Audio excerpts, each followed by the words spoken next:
প্রত্যেকটা জিনিসকে সংবিধানের দোহাই দিয়ে খতনা করার চেষ্টা করা, নাই করে দেওয়া, আহত করা, নিহত করা, এই কাজটা যে করে যাচ্ছেন, এইটা দিন শেষে আপনাদের জন্য মঙ্গলজনক হবে না। আপনার এই চোখের ছানি যে পড়েছে না, ক্ষমতার ছানি, এই ক্ষমতার ছানি জনগণ একদিন সার্জারি করে ফেলবে, অপারেশন করে ফেলবে।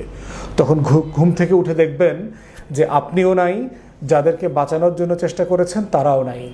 নতুন সরকার গত ইন্টারিম অ্যাডমিনিস্ট্রেশনের যে অধ্যাদেশগুলো আংশিকভাবে সংশোধন করে পাশ করেছে, তার ভিতরে একটা হচ্ছে ব্যাংক রেজুলেশন অধ্যাদেশ 25 যেটা ছিল সেটা তারা পাশ করেছে। এবং যেটা হয়েছে যে ফান্ডামেন্টালি এই আইনটা, অধ্যাদেশটা করবার যে কারণ, সেই কারণটাকে ফ্রাস্ট্রেট করে দিয়েছে।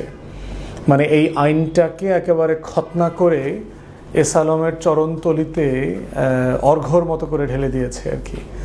তো গত ইন্টারিম অ্যাডমিনিস্ট্রেশন কী করতে চেয়েছে, যে আওয়ামী রেজিম যখন চলে গেছে, আমাদের প্রায় 38-40টা ব্যাংক রেড জোনে, তার ভিতরে এস আলমের মালিকানাধীন 7টা ব্যাংক।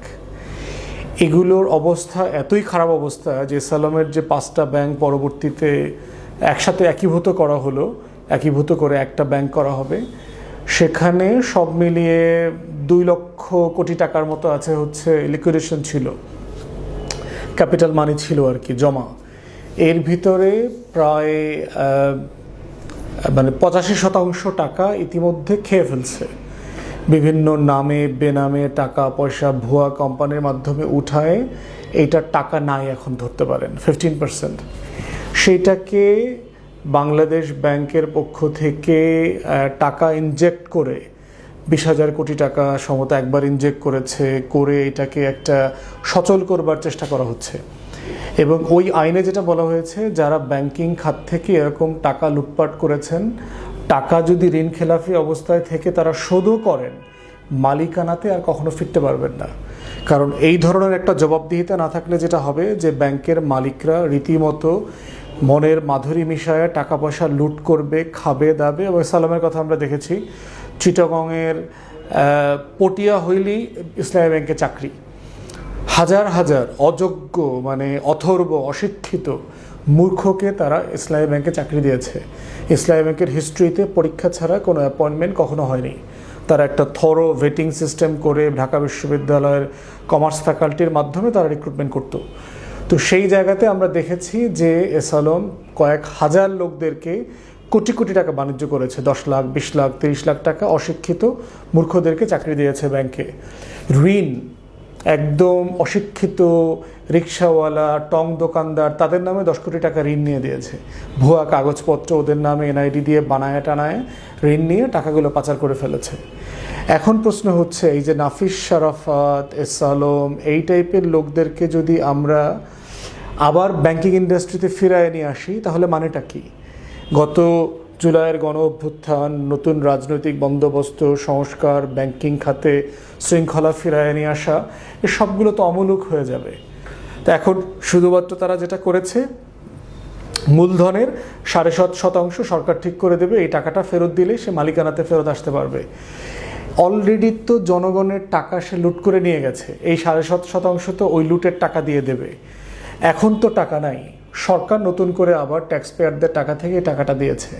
তাহলে এই টাকা থেকে সে আবার লুট করবে না? তার কোনো বিচার হইল না, শাস্তি হইল না, তার পরিবার পরিজন ছেলে মেয়ে ইচ্ছা মতো সবাই এই ব্যাংকের ডাইরেক্টর, ওই ব্যাংকের ডাইরেক্টর, এমডি, মালিক নিশ্চিন্তে সিঙ্গাপুরে নাগরিকত্ব নিয়ে টিয়ে বাংলাদেশের নাগরিকত্ব ছেড়ে দিয়ে উনি এখন আন্তর্জাতিক আইন, ব্যাংকিং আইন, সিঙ্গাপুরের ক্ষমতা দেখায় কন্টিনিউয়াসলি চিঠিপত্র দিচ্ছেন, তাকে হেনস্থা করা হচ্ছে। তাহলে এই যে লুটেরা গোষ্ঠীকে ফিরায় নিয়ে আসার চেষ্টা করা করছে বর্তমান সরকার করছে। কারণ কি? কারণ বর্তমান সরকারের ডজনের উপরে মন্ত্রী, এমপি এস আলমের টাকায় খায়, বাস করে, নির্বাচন করে, রাজনীতি করে, বিদেশে যায়, সব কিছু, ইভেন তাদের নির্বাচনকালীন চলাফেরা সব কিছুর খরচ এস আলমের টাকা দিয়ে গেছে। তাহলে এস আলম হচ্ছে একটা প্রপার মার্সেনারি। আমরা দেখেছি ওয়েস্টার্ন ওয়ার্ল্ডে জায়নিস্ট যে মার্সেনারিগুলো আছে, গ্রুপগুলো আছে, সেরকম একটা মার্সেনারি যার কোনো চরিত্র নাই। তার কপালের দাগ দেখে আপনি তার চরিত্র নির্ধারণ করতে পারবেন না। তো এই জন্য, এবং সে সব দলকে টাকা দেয়। হাসিনাকে টাকা দিয়েছে, হাসিনার বাইরে যারা রাজনীতি করছে, সেকুলার রাজনীতি, ধর্মীয় রাজনীতি, সব দলকে সে মানে মন খুলায় টাকা দেয়, কারণ তার তো নিজের টাকা না এগুলো, সে তো ইনকাম করে ঘাম ঝরায়া এই টাকা উপার্জন করে না, এগুলো চুরির টাকা। তো চুরির টাকা যেভাবে আসতে সেভাবে দেয়। চাঁদার টাকা, কদিন আগে দেখলাম এক চাঁদাবাজ একজন গরিব মানুষকে লেবুর ব্যবসা করার জন্য টাকা দিচ্ছে, চাঁদার টাকা পকেট থেকে বাইর করে আবার দিয়ে দিল আর কি। কি আরাম আর কি। এবং এটা ভিডিও করলো, সবাই দেখলো টেকলো, কত আমাদের এই ভাই মানে শুধু ভালো স্লোগানই দেন না, কত বড় দানশীল হাতেম তাই টাইপের মানুষ হাজী মোহাম্মদ মহসিন। তো সেই জায়গাতে এবং বিএনপির কিন্তু এই আইনের ব্যাপারে নোট অফ ডিসেন্টও ছিল না যে আমরা এই আইন সংশোধন করব না, এই ব্যাপারে তাদের কোনো দ্বিমত ছিল না। তাহলে এই যে গণভোটকে ছোট করা, হেয় করা, সংস্কারের বিপক্ষে দাঁড়ানো এবং প্রত্যেকটা জিনিসকে সংবিধানের দোহাই দিয়ে খতনা করার চেষ্টা করা, নাই করে দেওয়া, আহত করা, নিহত করা, এই কাজটা যে করে যাচ্ছেন, এইটা দিন শেষে আপনাদের জন্য মঙ্গলজনক হবে না। যাদেরকে বাঁচানোর জন্য আপনারা এই কাজটা করছেন, কয়দিন পর আপনাদেরকেও তাদের দেশে চলে যেতে হবে, তাদেরকে জোর করে এখানে আনতে পারবেন না, এটা ওয়ার্ক করবে না। দেশের অর্থনীতি অলরেডি খারাপ অবস্থায় আছে। আপনারা এই ভঙ্গুর অর্থনীতির মধ্যে ইতিমধ্যে আপনারা ব্যাংকের গভর্নরকে নির্লজ্জভাবে সরিয়েছেন, একটা অযোগ্য লোককে ব্যাংকের গভর্নর বানিয়েছেন, দুদকের পুরো টিমকে আপনারা রিজাইন করতে বাধ্য করেছেন, কারণ সে এসালম থেকে শুরু করে এই যে টোটাল ফাইন্যান্সিয়াল ফ্রড যারা করেছে, এই ফ্রডদেরকে পুনর্বাসন করতে তারা রাজি হয় নাই। এখন ব্যাংকিং রেজুলেশন আইন সংশোধন করেছেন। সব কিছু মিলিয়ে আজকে টিআইবি দেখলাম একই বিষয়ে স্টেটমেন্ট দিয়েছে যে নতুন করে আবার আওয়ামী ফ্যাসিবাদকে প্রাতিষ্ঠানিকভাবে ফিরিয়ে নিয়ে আসার চেষ্টা করা হচ্ছে অর্থনৈতিক সেক্টরে, ফাইন্যান্সিয়াল সেক্টরে, বিভিন্ন সেক্টরে। তো আমরা এইটা নোট দিয়ে রাখতেছি, সরকারকে সতর্ক করছি, আহ্বান করছি যে সংবিধানের দোহাই দিয়ে আওয়ামী লীগকে ফিরায় নিয়ে আসবেন না। আওয়ামী লীগের হাতে ভঙ্গুর যে অর্থনীতি, ব্যাংক ব্যবস্থা রেখে গেছে, সেটাকে ফেরত নিয়ে আসেন না, বরং সংস্কার যেটা করা হয়েছে এটাকে কন্টিনিউ করেন। তা না হলে যেটা হবে, ইতিহাসের ধারাবাহিকতায় আপনার এই চোখের ছানি যে পড়েছে না, ক্ষমতার ছানি, এই ক্ষমতার ছানি জনগণ একদিন সার্জারি করে ফেলবে, অপারেশন করে ফেলবে। তখন ঘুম থেকে উঠে দেখবেন যে আপনিও নাই, যাদেরকে বাঁচানোর জন্য চেষ্টা করেছেন তারাও নাই, সবাই যার যার মতো করে পালিয়েছে। তো সেই দিনটা আসার আগেই আপনারা সতর্ক হন, সাবধান হন। জনগণের পক্ষে থেকে জনগণের টাকা হেফাজত করার আপনাদের সাংবিধানিক দায়িত্ব আছে, ওই সংবিধানে আছে। কিন্তু ওই সংবিধানের দোহাই দিয়ে আপনারা প্রত্যেক দিন জনগণের সাথে করা শপথ, ওয়াদা ভঙ্গ করছেন। এটাই হচ্ছে আপনাদের জুলাই সনদের সাথে গাদ্দারি করবার আর একটা ক্লাসিক্যাল এক্সাম্পল।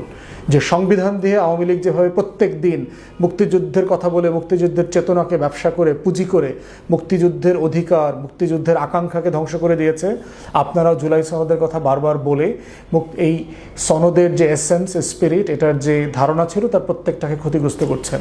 দিন শেষে আপনারাই সবচেয়ে বেশি ক্ষতিগ্রস্ত হবেন। অতএব সময় থাকতে ফিরে আসেন। ধন্যবাদ।